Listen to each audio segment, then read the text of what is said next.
Hello and welcome back to our study of Peninei Halacha, the teachings of Rabbi Eliezer Melamed Shlita. As we are getting closer and closer to Chag HaShavuos, we continue our daily learning. The next chapter, we have an interesting custom that is practiced in many, many shuls around the world, and that's Kishut Beit HaKnesset. Rabim noagin lekashet et Beit HaKnesset ba'anafim utzmachim yafim v'reichanim lichvod HaTorah. Many people have the custom to decorate the shul with all types of greenery, beautiful, fragrant trees and flowers in honor of the Torah that was given on Shavuos. V'kivan she'haTorah mosifa chayim, and since the Torah adds life, noagu lekashet es beis hakneses ba'anafim min hatzomeach shemebateim chayim. And since trees represent growth and life, so the custom is to decorate the shul in honor of the Torah that extends life and gives life with these living objects. And he quotes from the Levush that Har Sinai, Mount Sinai itself, was decorated in a sense in these beautiful growths so that we would have honor for the Torah. That's the same reason why we do so in our Beit Knesset. Again, we're trying to sort of recreate Ma'amad Har Sinai, to recreate the acceptance of the Torah on Mount Sinai. V'yesh manichin anafim sheyesh behem reach, kedei lahosif oneg v'simcha, and some people will put fragrant types of leaves and trees so that they can add further celebration and enjoyment. Ulevateis ma'alasa ruchinit shel Torah, and also to emphasize the spiritual aspect of the Torah. She'amru chachamim mikol dibur v'dibur sheyotzam b'pi HaKadosh Baruch Hu. Every word that came from HaKadosh Baruch Hu was like fragrance in the world.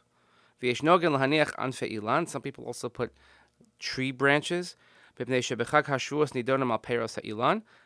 Shavuos, as the Mishnah tells us, we are judged for fruits of the trees. And by placing them, we'll remember to daven for the new year of the fruits, and that we're judged for Perez and we'll remember to daven appropriately. But we don't take actual fruit tree limbs because we don't want to have baltashris. We don't want to have a misuse and a waste of edible food. So he quotes in the Maharil and the Ramah that already from more than 600 years ago in Ashkenaz this custom began. Misham hispashet l'rov eidos Yisrael, and from there it spread to many different congregations in Israel, Sephardim Ashkenazim ke'echad, both in the Sephardic and Ashkenazic tradition. Ela shehagon b'Vilna hisnaged leminhag. However, we find that the Vilna Gaon was opposed to this custom. Mishehu doma leminhag hagayim shemekashtim es batahem beitzim l'chvod chagam. V'atorah tivasor shlo l'chakos es minhagehem shenamar v'chukosehem lo selechu v'yeshnogin al piv. Because at the time, and there were certain holidays in the non-Jewish community where they would also decorate and use different types of fronds and leaves and trees, etc. And we don't want to appear as if we are following in the ways of non-Jewish customs, and therefore he was opposed to it, and many people have followed it for this reason. Aval l'das rov haposkim ein pagam minhag. According to most poskim, there is no detriment to following this custom,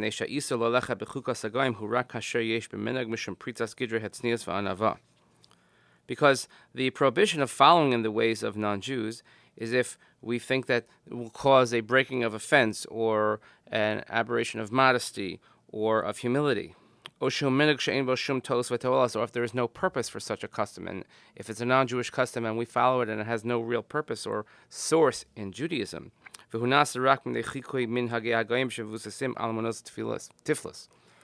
we're just following because maybe we like it, and if it's something that has no basis.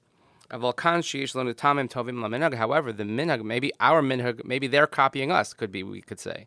Or maybe our minhag predates these types of concerns, and we have basis for it, that we don't worry that maybe this appears as if we were following in non-Jewish ways. In other words, if someone would come into a shul and say decorated on Shavuos, nobody's going to think that, oh, look at this Christian custom that you're following, and then nobody would suggest that. We know the reasons why we do it. And therefore that is our custom in many, many shuls to decorate the shuls with these types of trees and flowers, etc. And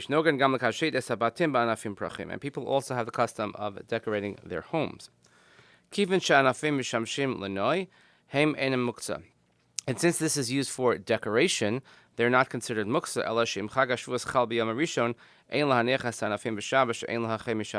However, as we have it this year, when Shavuot falls on Sunday, so we have to make sure that if we're going to decorate our shuls and our homes, we should do so on Friday, because on Shabbos, even though you may not have a muksa problem, but you have what's called a hachana problem, you cannot prepare from Shabbos to the weekday, Shabbos to Yom Tov, which falls on a weekday, again, because of the Isser Hachana. I just want to share with you a couple of personal points on this matter. So those of you who know me know that I am highly, highly allergic to flowers, plants, etc.